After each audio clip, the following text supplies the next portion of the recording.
អ្នកមានងប់ងល់នឹងគោលដៅ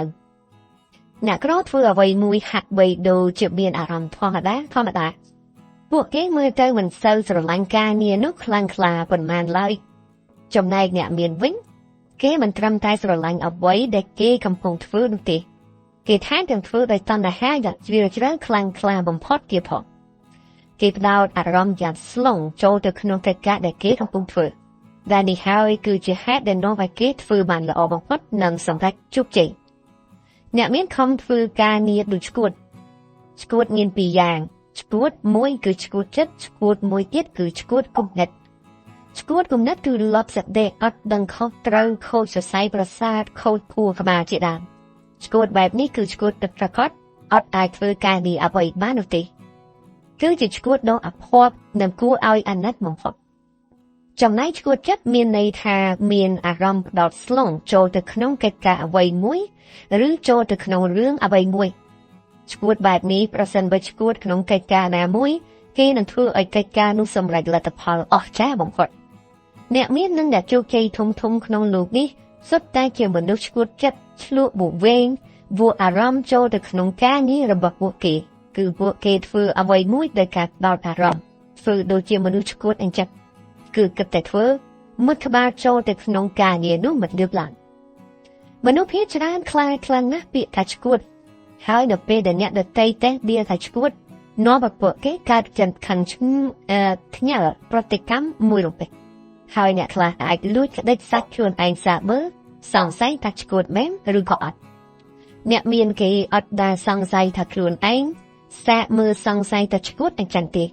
ហើយក៏មិនប្រតិកម្មចំពោះពាក្យតេះបៀងរបស់អ្នកដទៃដែរពីព្រោះខួរក្បាលរបស់គេ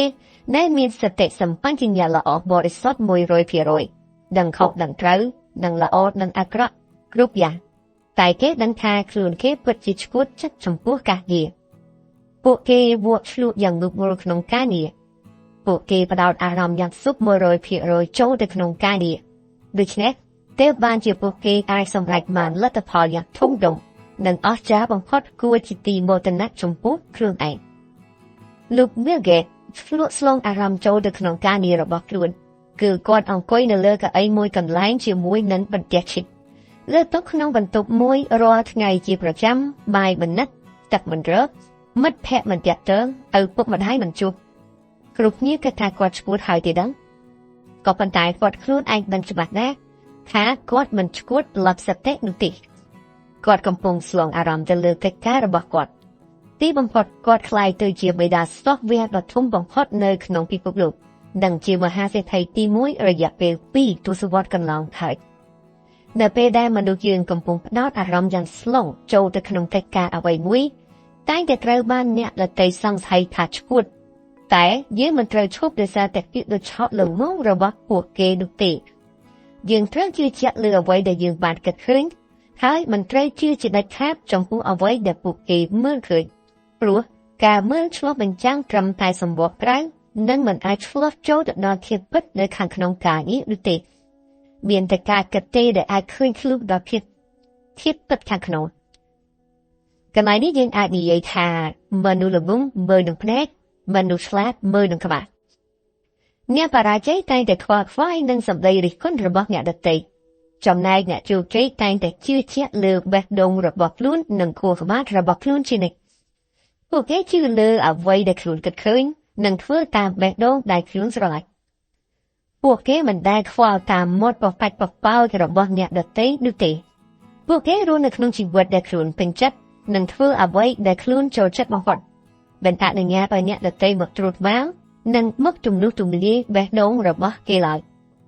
ទោះជាអ្នកដទៃរិះគន់ឬបង្កបញ្ហាអ្វីក៏ពួកគេមិនងាករេឬត្រឡប់ថយក្រោយឡើយពួកគេផ្ដោតអារម្មណ៍ឆ្ពោះទៅមុខជានិច្ចមូលហេតុដែលអ្នកក្រឬអ្នកបរាជ័យមិនអាចរកកាត់បានច្រើន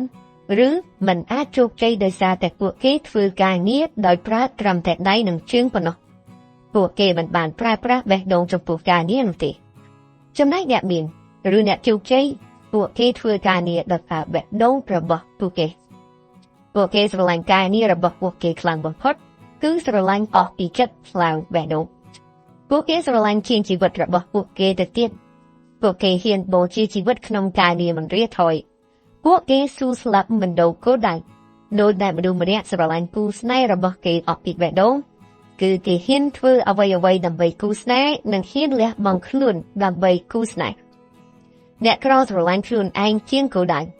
អ្នកមានស្រឡាញ់គោលដៅជាងខ្លួនឯងអ្នកក្រប្រឡូកការងារត្រឹមតែរាងកាយដៃនិងជើងអ្នកមានប្រណូកដល់បេះដូងពួកគេធ្វើការដោយដាក់អារម្មណ៍ 100% និងផ្ដោតអារម្មណ៍ 100%អ្នកមានតែងតែមានទម្លាប់យកចិត្តទុកដាក់ចិត្តចង់ស្យ៉ាងដល់កម្រិតមិនគិតអំពីរឿងអ្វីៗក្រៅអំពីគោលដៅឡើយអ្នកក្រគេហ៊ានពោលពាក្យត្រឹមតែថាស្រឡាញ់ការងារតែមិនហ៊ាននិយាយថាស្មោះស្ម័គ្របដូរផ្ដាច់នឹងការងារដូចទេក្តីស្រឡាញ់កើតពីអារម្មណ៍ភាពស្មោះស្ម័គ្រកើតពីចិត្តជាធំជាងអារម្មណ៍ចិត្តជាសម្បុកនៃអារម្មណ៍ចិត្តជាអ្នកបង្កើតអារម្មណ៍ចិត្តមានអានុភាពជាងអារម្មណ៍អ្នកក្រមានអារម្មណ៍ចំពោះការងារអ្នកមានតាំងចិត្តចំពោះការងារអ្នកក្រចូលចិត្តការងារអ្នកមានត្រូវការសម្រេចការងារការចូលចិត្តឬការចង់វាមានអំណាចតិចតួចជាងសេចក្តីត្រូវការមេមន់រកចំណីវាមិនទាន់បញ្ចេញអំណាចដួងចិត្តរបស់វាដូចមេមន់រកពងដូចទេតៅស្វែងរកចំណីក៏មិនទាន់សាហាវដូចតៅស្វែងឃ្លានចំណីនោះដែរអារម្មណ៍ដែលចង់បានមានកំសួតតិចជាងសេចក្តីត្រូវការការចង់បានវាគ្រាន់តែជំរុញឲ្យពងឬឲ្យគិតដល់តែប៉ុណ្ណោះចំណែកសេចក្តីត្រូវការគឺជំរុញឲ្យតែធ្វើតែម្ដងគឺធ្វើយ៉ាងខ្លាំងក្លាដាច់ក្បាលចោលគ្មានភាពស្ទាក់ស្ទើរអ្វីទាំងអស់ការចង់បានឬការចូលចិត្តវាមិនទាន់ជាតណ្ហានៅឡើយទេវាគ្រាន់តែជាសេចក្តីស្នេហាឬការស្រឡាញ់តែប៉ុណ្ណោះចំណែកឯសេចក្តីត្រូវការទើបជាតណ្ហាយ៉ាងពិតប្រាកដតើតែយើងមានតណ្ហាទើបយើងមានធម៌ពលនិងអំណាចសក្តានុពលក្នុងការទៅសម្រេចកិច្ចការអស្ចារ្យបានគ្មានតណ្ហាគ្មានធម៌ពលគ្មានធម៌ពលគ្មានសក្តានុពលគ្មានសក្តានុពលគ្មានលទ្ធផលអស្ចារ្យនោះទេនៅពេលដែលមនុស្សម្នាក់និយាយថាចង់បានមានន័យថាគេអាចនឹងធ្វើបានឬគេអាចនឹងធ្វើមិនបានតែនៅពេលដែលគេនិយាយថាត្រូវការមានន័យថាគេត្រូវតែធ្វើឲ្យទាល់តែបានបើធ្វើមិនបានគឺមិនទាន់ឈប់បើធ្វើមិនបានគឺនឹងឈប់គេត្រូវតែធ្វើឲ្យបានគេនឹងលះបង់គ្រប់យ៉ាងដើម្បីសម្រេចបញ្ហាដែលថាត្រូវការនោះទើបគេនឹងមានចិត្តលុះលះឧពាគ្រប់ឧបសគ្គមិនស្ទាក់ស្ទើរមិនរុញរាគឺត្រូវតែទៅឲ្យដល់គោលដៅអ្នកក្រនិយាយថាចង់បានលុយអ្នកមាននិយាយថាត្រូវការលុយអ្នកក្រនិយាយថាចង់សង់ផ្ទះមួយខ្នងសម្រាប់ប្រពន្ធកូន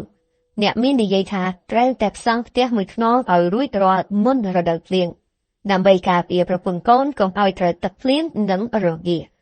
អ្វីដែលចង់បានគឺអាចនឹងបានអ្វីដែលត្រូវការគឺត្រូវតែបានចំណងប្រៀបដូចជាភ្លើងចំបើសេចក្តីត្រូវការប្រៀបដូចជាភ្នំភ្លេង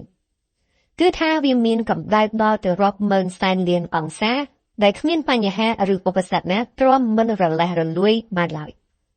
អ្នកក្រចង់បានលុយឬចង់ក្លាយទៅជាអ្នកមានត្រូវការលុយឬត្រូវតែក្លាយទៅជាអ្នកមានពិតប្រាកដហើយយើងនឹងធ្វើអ្វីគ្រប់យ៉ាងគ្រប់វិធីគ្រប់មធ្យោបាយហើយបដោតអារម្មណ៍អស់ពីលទ្ធភាពដើម្បីសម្រេចសេចក្តីត្រូវការឲ្យទាល់តែបានបាទខ្ញុំសូមបញ្ចប់អត្ថបទត្រឹមប៉ុណ្នេះហើយអរគុណសម្រាប់ការតាមដានស្ដាប់អញ្ចឹងសម្រាប់អ្នកដែលគាត់អត់ទាន់បាន like កុំភ្លេចជួយចុច like និង subscribe ដើម្បីទទួលបាននៅវីដេអូក្រោយៗទៀតបាទចឹងថ្ងៃនេះយើងជួបគ្នាប៉ុណ្ណឹងចាស់ហើយយើងនឹងជួបគ្នានៅវីដេអូក្រោយ